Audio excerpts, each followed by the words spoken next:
Hey guys, I'm here with Alex, friend of the channel, who is in desperate need of a new computer being built. So, Alex, say hello. Hello, Alex. She has been running on a 2500K for many years, which is an old i5.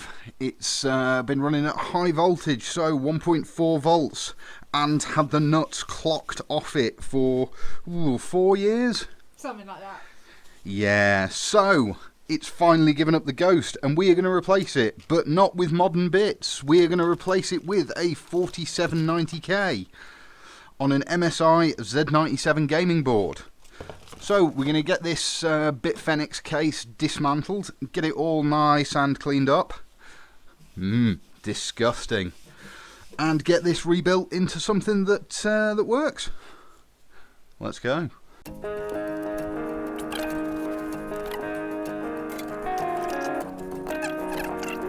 This 1063 gigs held up pretty well, given that when you bought it, it was used from CEX, wasn't it? Yeah, I think so. How much did you pay for it? Had an easy life. Not a huge amount. Filthy. Oh, bloody hate 24-pin connectors. Get out. Okay, now we've got some of that stuff out of the way. You can see the board. It's an old Asus gaming board, 2nd gen one. Doesn't look like any immediate damage to it, but I'm going to go ahead and assume the chip has died.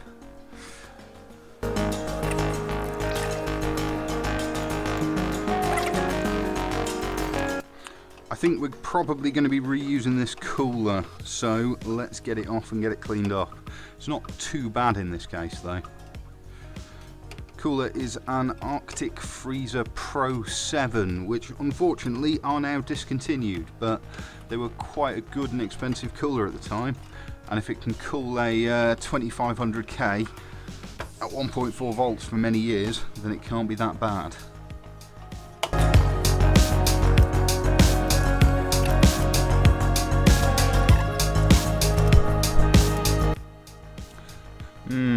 I'm really not convinced on these little fan things. They're pretty rubbish, but I mean there's a lot of dust in here, so clearly it's been doing something. Whether or not these actually help cool the case is anybody's guess. Ooh, dust ring.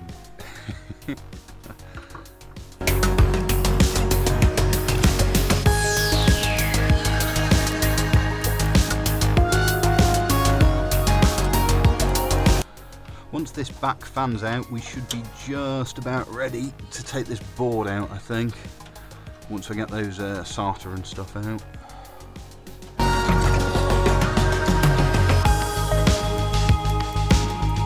So, Corsair fan's good and filthy. Means it's been doing its job.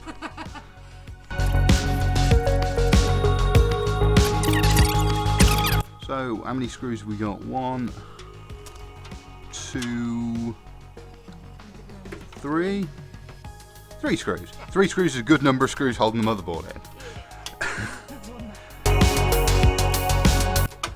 in. 1. 2. 3. I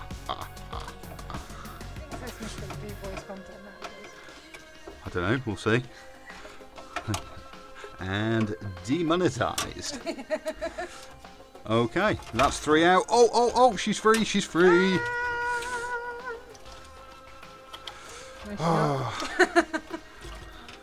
It's a good looking Asus board, this is.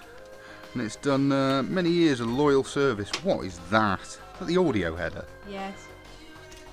A stupid place for an audio header. Or sensible, given that it's next to the things.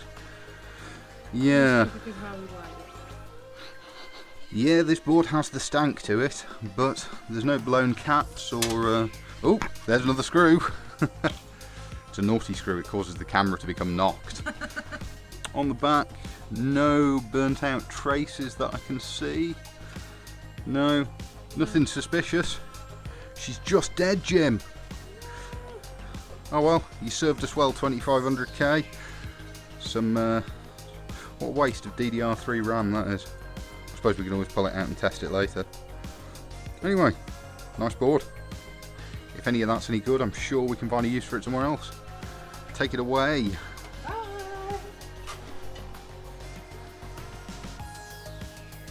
Oh yeah, clean heatsink. That is what we like. It's not clean. It's not at all. It is a big old slab of copper though, and those 6 heat pipes should do a pretty decent job of cooling this 4790K. I mean, there's no reason not to reuse that cooler if it still works fine.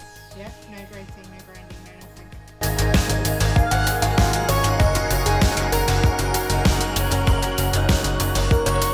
Okay, just going to move this case out of the way and we're going to have a look at this new board. Okay, new board then. So whoever we bought this board from on eBay has clearly gone to the ROG Strix 450F, which is an AMD board. So he's probably gone to a Ryzen 7 or something.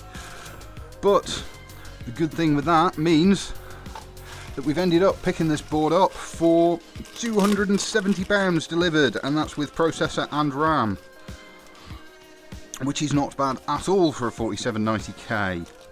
So we've got an M2 SSD to go in it, and we've got an IO shield, processor, 16 gig of HyperX. What is it? It is, yeah, some of that. HyperX something or another, Fury, I don't know. We'll see. I'm sure it'll work fine. But that is DDR3 RAM, so if some of the other RAM from the original board is okay, we can probably reuse it. Also got this 500 gig Crucial NVMe drive. This was from some nice chaps in North Wales who've shipped it me brand new for £50, which is good of them. I don't know a lot about NVMe drives, but I'm sure we can make this work. Right, NVMe slots. In you go. Down. I see the problem here. There should be a screw for that. Tia, I've got it. Tiny little screw. Hello, mate. I look forward to that getting lost immediately. Oh yeah, absolutely. Let's stick it on the good screwdriver. It doesn't fit on the good screwdriver. Where is the baby screwdriver? Good question. It'll be wherever the knife of opening has got to.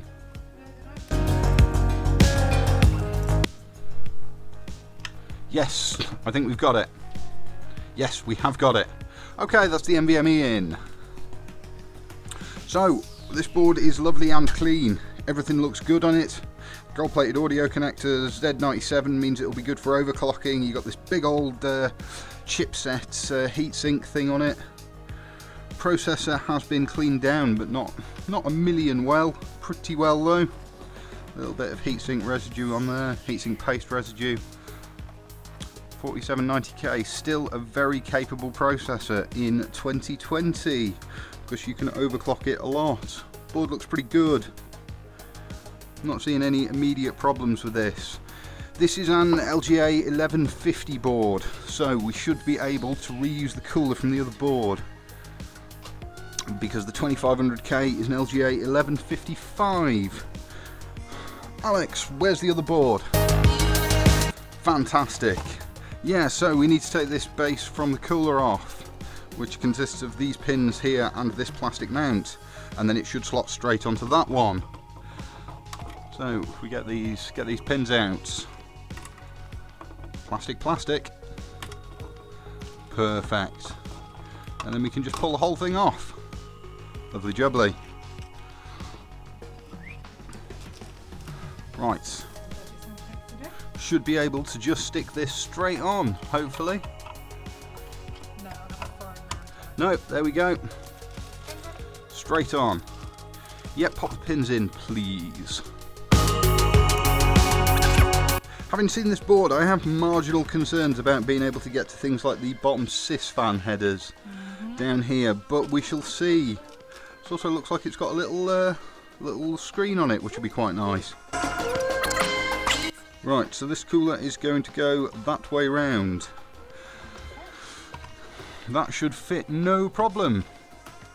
Just takes 2 screws at either side and then the fan clips onto it. So what we need is some thermal paste for the bottom, and then this will be good. For the thermal paste, I have some Arctic MX4. This is pretty good. It's about, I don't know, 7 or 8 quid for this tube, and this tube's done me sort of 10 applications, so it's nearly at the end of its life, but 2019 edition. This should do pretty well for cooling this this little overclock processor. If I can't get into it. Come here, damn you. Right, goodbye 4790K. That's probably a bit much, but it will be fine once this massive copper heatsink squishes it all down.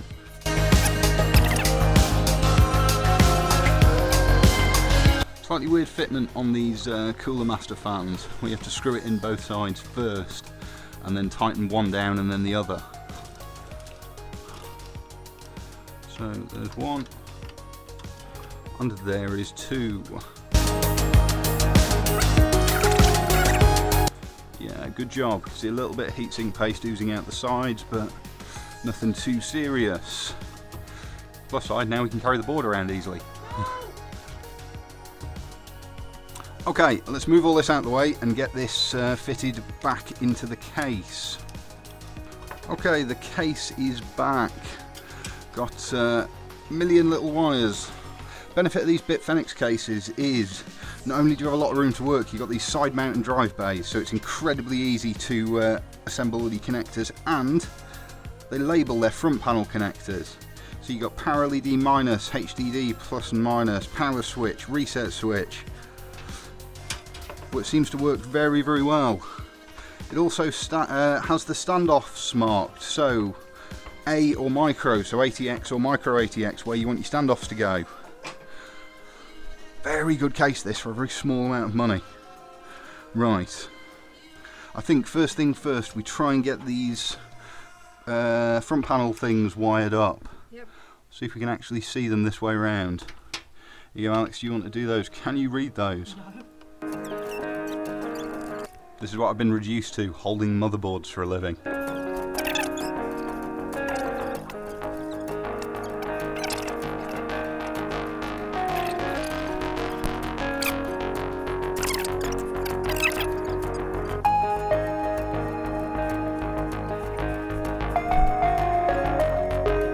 Okay, that's all of those plugged in. So what else have we got? Does this board have proper USB 3 headers, or do we still need to use this USB 2 to 3 adapter? USB 2. No, this board does not have front panel USB 3 headers. Okay, put that in there. Is that the right way up? Look, you got blank pen. Yeah, I know. Amazing.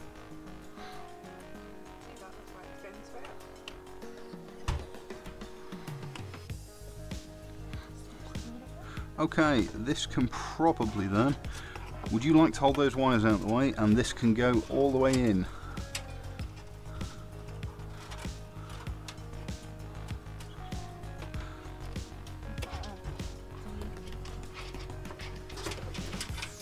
It is of course easier to remove the power supply and do this properly. It's also easier if you put the I/O shield in first. No. Thank you, lovely and black. I say easier, I don't mean easier. I mean, at some point we have to put the I/O shield in.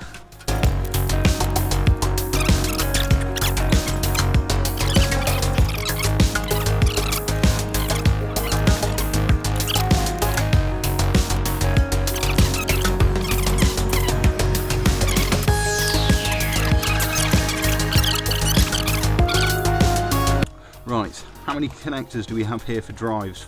4. Okay. See if we can't get this done. SATA 1 and 2, SATA 4 and 5, SATA 5 and 6. Given that we're using an NVMe drive, I would imagine some of these SATA ports won't be active. So, it might be worth you going to look that up.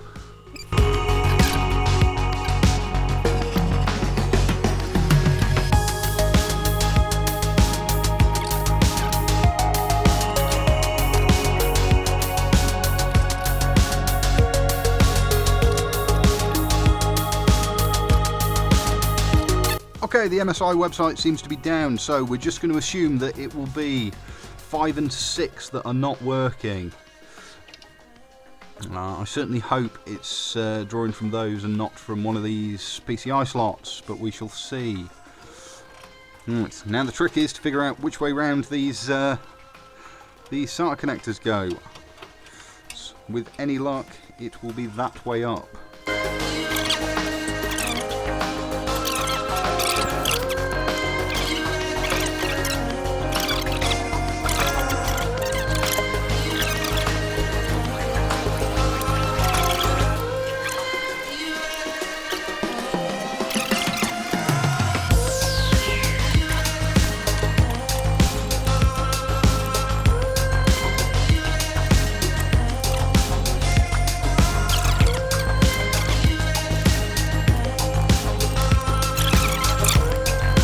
Yeah, Bitfenix, your drive mounting system is not that good, I'm afraid, lads.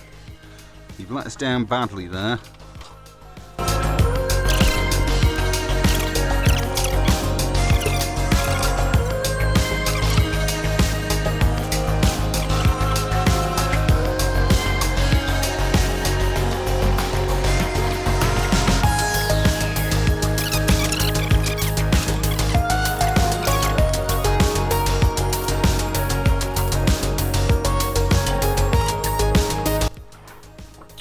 Okay, we better get the graphics card in and then put the CPU fan on, and then we are pretty much good to go with this.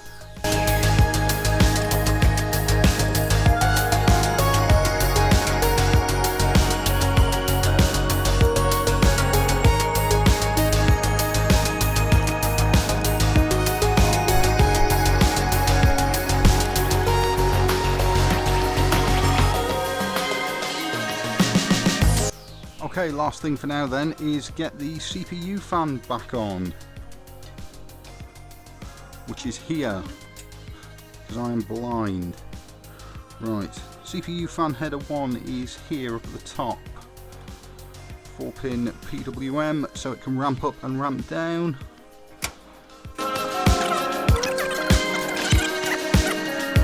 Okay, that is good for a test, and then we can come back to it. And we'll need to transfer the OS over to that NVMe drive, most likely, and then find out which of these SATA ports does what, because the MSI website appears to be down still. Hopefully, this will all just boot up and work fine, because it was on the latest build of Windows 10. But we will see. Guess we'll see what it boots up to. Fine. Stuff like this. Great success! Okay, just applied a quick overclock to this, and we are running at 4.82 stable at 1.26 volts, which is perfectly acceptable. That's under an artificial load on CPU-Z.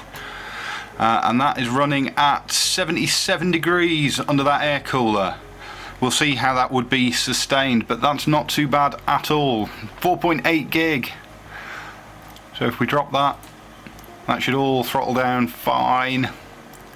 Idling, yep, speed steps enabled. Idling around 40C, that's not too bad for a big old air cooler. Happy days, I can live with that. Thanks guys, bye bye. Subscribe for more.